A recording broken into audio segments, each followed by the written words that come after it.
Lack of confidence is something that a lot of people struggle with no matter what age they're at or where they are at in their career. And it's one of the reasons people don't achieve goals.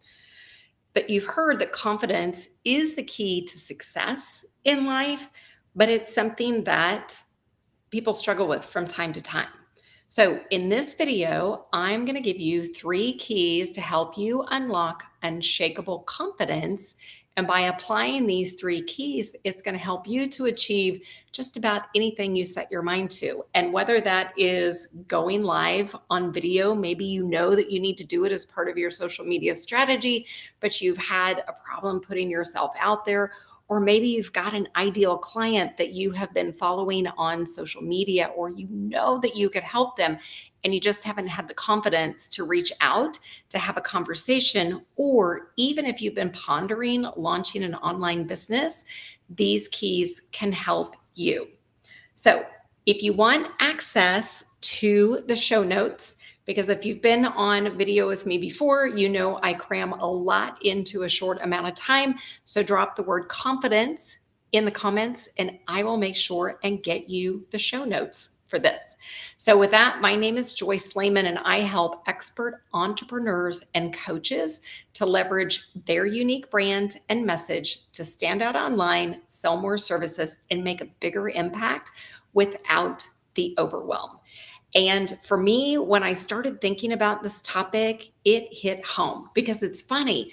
People see me today thinking that, I'm out here on video and when they meet me in person, that I have this confidence, but they don't understand my backstory, which you might have a similar backstory, literally made me a wallflower in the world of business networking.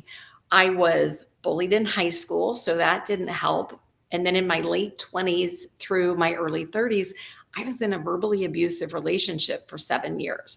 So talking about, rattling your confidence and not having self-worth and, just the mental garbage that I went through in my own head, thinking I wasn't good enough, that was a big struggle. So these keys have helped me go from wallflower to super connector, as I have been called, and literally to have the confidence to do some things in my life that I never thought possible. So with that, the first tip, and this was crucial for me, and this actually happened back in 2005, but I didn't understand it at the time. The first tip is be the average, not be average, be the average. Jim Rohn, who I love, he is a leadership guru who I used to follow for years and years. He said, you are the average of the 5 people you spend the most time with. Well, back in 2005, I was in an outside sales role. I knew that I needed to get out and network. I wasn't comfortable doing it. And I went to hear a woman named Denise Mills speak on the topic of networking. Now, I was so taken by Denise's energy and how she had this energy that lit up the room. And I'm like, I don't know what that is, but I want that energy. So I went up and talked to her after the event. I actually went to another event, another luncheon event where she was speaking the next day on the same topic because I was so taken with Denise's energy and the information that she was sharing. The end result, I ended up going through a 4-day program with the Pacific Institute that's based in cognitive psychology and social learning theory. Nutshell, performance mindset. So it helped me understand how my mind works at the conscious and subconscious level. Denise happened to be a local resource partner in Kansas City. So it was through going through that 4-day program and then becoming trained with the Pacific Institute and then working for Denise and Alan, Beck, her business partner, for a few years, that I started to understand that when you surround yourself with people, these are people who lift you higher. Maybe they have gone ahead of you and they've created something or they could be a mentor, they could be a guide, they could even be a business coach, or like with Denise, she became an employer. But meeting Denise, and I have told her, in fact, this is in my second book, meeting Denise was the most critical thing that happened because she helped change the course of my business and how I run my life. because part of it is the knowledge that I gained being around her, but then seeing how confident she was. The funny thing, she grew up in a small town in Iowa with about 2,000 people, and now she works with individuals globally, like global leaders. So I looked and thought, if she can do it, I can do it. And I also got some of the tools along the way. So as I said, the first key is be the average, not be average, be the average. And if by chance you are getting a nugget throughout this, then comment in the chat with nuggets. I'm on a couple of different platforms. I always go live on YouTube and in my group and then over on my Facebook business page. And I go back after the fact because I read the comments, and thank you to everybody who sends me DMs as well, because some people don't have the confidence to post, but yet they want to have a conversation. So if you happen to hear a nugget, then post #nugget. I'm also going to flip over here and I see, yes, I got to say, I see some comments here. So thank you very much. All right. And I promise that I will get you the show notes. All right. So first off, think about somebody who's made an impact in your life, a mentor who's made an impact in your life. Could even be a friend. I met 4 of my closest friends through business networking events. In fact, my current mentor now, he is a former managing partner of an international law firm. I didn't reach out to Perry. Perry actually reached out to me on Facebook 5 years ago.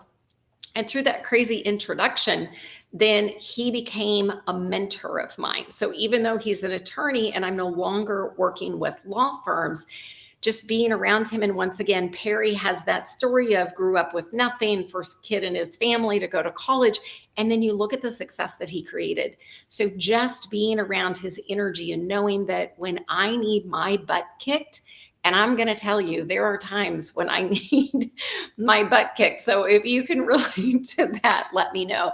But that's why when you be the average of the 5 people. Now, I will still tell you this day, I look at what Denise and Perry have accomplished. I'm like, my coaching business, and what I've done, but I still have to give myself credit for that. So, but think about the people that you've impacted, but also consider the people you are impacting with your business, with your friendship, with the content that you put out on social media. Have you ever gotten that message that somebody said, thank you for posting this? It just meant the world to me today.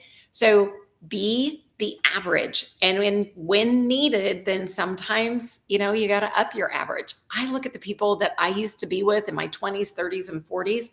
My circle of influence has changed significantly, but that's because I changed.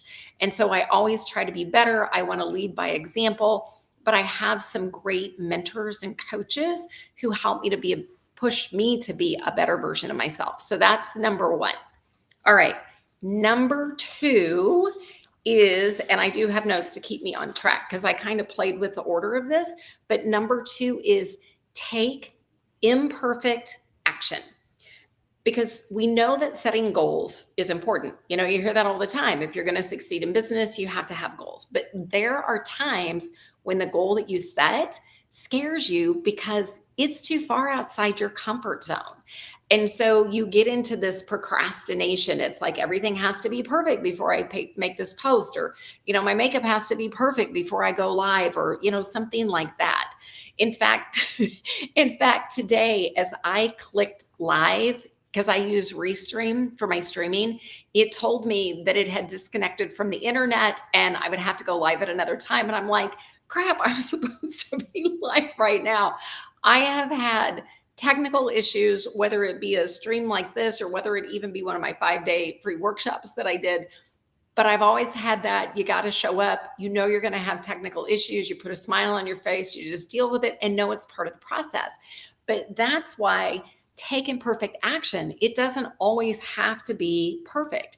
And that's the thing to consider is confidence comes from taking action, not from inaction. Even if you make a mistake, even if you don't do something well, at least you're learning in the process. Now, if you make the same mistake 5 gajillion times, you haven't learned your lesson. But if you make a mistake, and goodness knows I've made mistakes, and if you have made a mistake, I'd love it if you post that you have too. But it's something that if you learn from that process, then you can use that. But this trying to be perfect, and there were so many things at the beginning. In fact, I don't know if you remember social media, back 2008, 2009. I mean, I stumbled on it. I had no clue about brand. I was just posting stuff to post, and it took years before I finally started figuring out that there has to be an actual strategy to this. But even with that, I still built a following. I still made some cool connections with some pretty amazing people. So it's one of those things, just do the work. And make sure, this is where those yes buts and the what ifs and the I don't know how to's. Here's a tip. Google and YouTube can be, thank you, Bridget, for chiming in. I'm glad to hear I'm not the only one. But I will tell you, Google and YouTube can be some of your best friends. I mean, I have people reaching out. It's like, have you gone through a class? It's like, no, I searched it. I Googled it. I went and found the people that I think are experts in their niche. And then I have become avid followers, and I drink in what they have. In fact, my current business coach, who I adore beyond measure, Molly Mahoney, the things that she teaches me and the things that she learns every day from her coaches, that's the cool thing. It's like getting yourself in that mindset of, it's never going to be perfect and you're never going to learn everything. So it's a matter of going to people that you trust and then setting goals, but willing to fail in the process. And that is so hard for people. And especially because of, like I said, bullying, the verbally abusive relationship, I got to the point, it's like, I'm not good enough. I can't do this. And so I got to pay attention to my self-talk. I still have to do that. And I've been working in the area of performance mindset since 2007. But these are things I still have to be aware of. So stop comparing yourself to others. That's a big thing in this process. But put yourself out there and then set goals that are going to push comfort zones. Now, I'm not saying set these goals that are so far beyond that they scare the crap out of you and then you don't do anything. Even if you have a goal like that, you can still reverse engineer it, chunk it down into these daily things that you can do. It's kind of like they say, eat an elephant one bite at a time. If you have to think about eating the whole elephant, it's going to stop you. But if you go, okay, on Monday, I'm going to do this, and Tuesday, I'm going to do that. So break that down to make sure that it's helpful for you in that regard. So, all right. And I will tell you, apparently I'm telling on myself a lot during this episode. So if you've ever done sports, or maybe you've had an experience like this, I remember when I was cycling avidly, road bike, right? Like pedaling. And it was one of those things, it was a super hot summer day. And there was there's a steep hill like this. And at the top, there was a baseball diamond. And I remember that I was focusing only on the top versus right over my handlebars and the next pedal stroke. And I literally remember my mind saying, I can't do this. And my body shut down and I had to walk my bike up the rest of the hill. And it's Saturday morning. So cars are going by and cars are going by and cars are going by. So set your goals, reverse engineer, and then take imperfect action, which leads me to number 3. And this is a big one. It's remember your successes. I was having an interesting conversation the other night with my significant other and his 2 stepdaughters, who I had not met before because they don't live in the area. And we were talking about imposter syndrome. And how even though they've accomplished some things just because of some experiences they'd had, it would trip them up every time. So one thing that you can do when it comes to developing your confidence is remember your successes. Now, these don't have to be significant. Sometimes it's getting to the end of the day and it's recognizing the small things that you accomplished, because this does a couple of things. It releases a dopamine response in your brain. It's that feel-good chemical, which actually gives you motivation to want to do more. The other thing that happens, and I've done a podcast on this, talking about the difference between your amygdala and your prefrontal cortex. So in a nutshell, your amygdala, this is the spot of your brain. It is designed to keep you safe, stuck. Negativity bias can kick in. It doesn't like pushing comfort zones. It doesn't like setting new goals. It helps you. It's kind of like Groundhog Day all over again. Whereas your prefrontal cortex, this is where if you use visioning, you can actually push through comfort zones. So by intentionally remembering your successes, it helps to engage your prefrontal cortex, because then you can start to go, okay, I did this. So what's the next thing on my list that I want to accomplish? As I said, don't eat the elephant or don't try to get to the top of the hill all at once. But when you break it down, then you can do that. So the big thing is do not compare yourself. I know it's easy that if you go out on social media and you pull up somebody's perfectly curated social media feed, that you can immediately get into that comparison, but I don't have the followers and my posts don't look as good and blah, blah. Stop that. Don't compare yourself to others, because then what happens, which is a lesson I've had to learn forever, is it dings your self-worth. It gets your self-talk going. And then you get into negativity bias, which means we're drawn more quickly, strongly, and persistently to bad things than to equivalent good things. So that's that whole cognitive psychology, how the subconscious works in your brain. So remember your successes. And this is I'm not good enough. I don't know if I can. It's the doubts. But that's why think back and go, what did I accomplish today? What did I accomplish 2 days ago? Here is a big tip. If you have kiddos or if you have a team, this is so huge. If you catch them with their self-talk, their doubt kicks in, you hear them saying something, or you see them procrastinating, or as I call creatively avoiding something, then that's when you get them to think back and go, remember when you did this? I see you as, I know you can accomplish this. Sometimes it's easier to do in other people than it is to do in ourselves. And so that's why part of this confidence is when you get into these habits, these 3 keys that you can do on a regular basis, then that's what's going to help build the confidence. Are you going to become Superman or Superwoman overnight? Heck no. Like I said, I still mentally play badminton with myself in some of this, but I have the awareness and I know what it is that I need to do. So it does sound simple, but it's more like a habit that you've got to take time in this regard. So think about, it's like that perfect visioning. So think about that time. If you really want to engage your prefrontal cortex, then really visualize it. It's like, how did it feel? What did it look like? Who were you with? What were you saying to yourself? What was the day like? Engage all of your senses in that process when you remember one of your successes. And if you go, I don't have time to do this, well, when you get up to take a break and go to the bathroom, or maybe you get out to check the mail, or you jump in your car and you're going from one appointment to the other, then it's something of reflect back and go, what went well? I call them LBs and NTs. So what did you like best? And if you needed to change something, then what would you do differently the next time, just to tweak and adjust? So those are some tips that I have used.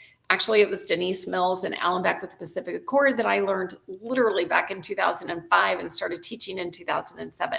So here are the 3 things just to make sure that we have these. So tip number 1, be the average. Not be average, be the average. So consider who you surround yourself. Who do you have as mentors, accountability partners? Who are those individuals who lift you up? They help hold you accountable. They can lead the way. So those times when you're really not confident, you can reach out and say, hey, I need a loving kick in the butt. Can you help me? So be the average. Tip number 2 is take imperfect action, because when you do this, imperfect action is better than no action. And when you do this, you're actually working towards your goals. You're working towards accomplishing something. And as a part of that, don't be afraid to fail. We all make mistakes. So as long as you're taking imperfect action and you learn from it, then you are going to be golden. And then tip number 3, remember your successes. As I said, this is where it helps to engage your prefrontal cortex. And at the end of every day, it's like, think of what went well, If there was something you wanted to adjust, this is a great question, as I said, to ask your kids, to ask your team. Maybe you're a part of a book group or something, or you've got that close circle of friends. Kind of get into the habit of your LBs and NTs, liked best, next time. And then when you think about those wins or those successes, really get yourself into a place of visualizing it, because that can do so much for you. So with that, I want to make sure that I am all about making sure not only do you get value on live training, as I said, if you want the show notes, then put hashtag confidence in the notes, or you can send me a quick DM on the platform you saw this on. Or the other thing that I have for you, and I just recreated this, it's my 90-day success planning guide. I did this training at the beginning of the year, and this has literally gone viral on Pinterest. Everybody seems to want something on goals. So instead of making a yearly, I've turned it into a 90-day success planning guide. And I have the video training that goes with this. So if you want this for free, then drop planning below and I will send this to you. So with that, I am going to pop back over here because I see some comments. And I do appreciate this. I go live, try to go live every week. Last week, I actually had a board meeting for the Women Future Conference, so I was not able to go live. But typically, I am live every Tuesday at 1:11 p.m. Central Time. I appreciate you for showing up. I do get messages that not everybody can make that live. I totally understand. That's why you're going to find this. As I said, you'll find it on YouTube. It lives on my social media platforms because my goal is to give you insights that are going to help you. I always appreciate feedback. And please, if you've heard this and you have applied something, then let me know what one of your wins is, because that would be fantastic. So until then, I'm going to go back through the comments, and I will make sure that I get the show notes and I get the planning guides over, and then have a fantastic week. And I will see you next time.